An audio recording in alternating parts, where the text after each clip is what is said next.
Few know better than we the complexity of the challenges that America faces.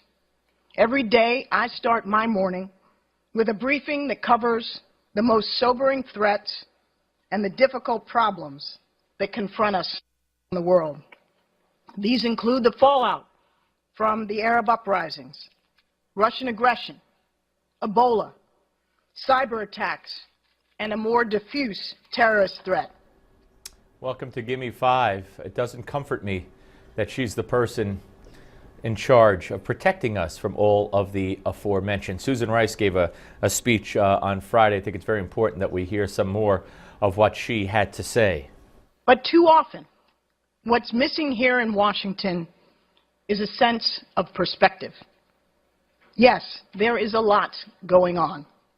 Still, while the dangers we face may be more numerous and varied, they are not of the existential nature we confronted during World War II or during the Cold War.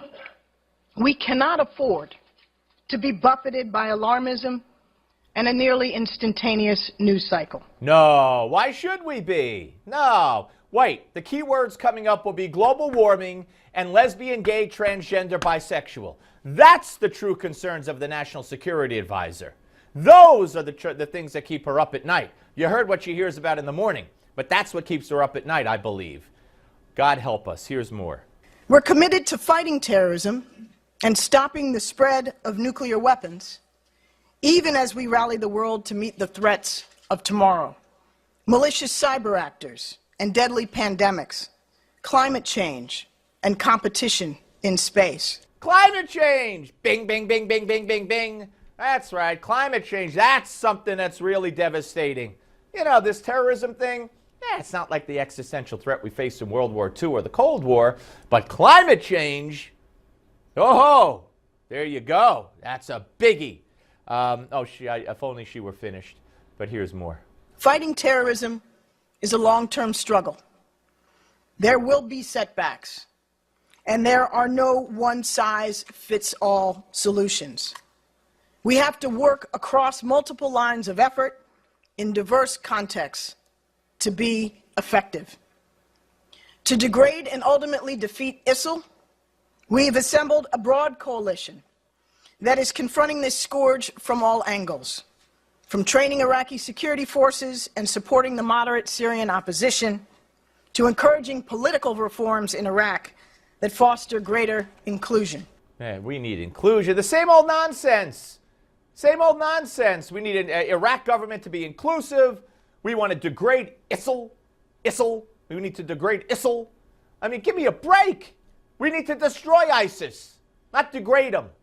More. American leadership is addressing the very real threat of climate change. The science is clear. The impacts of climate change will only worsen over time.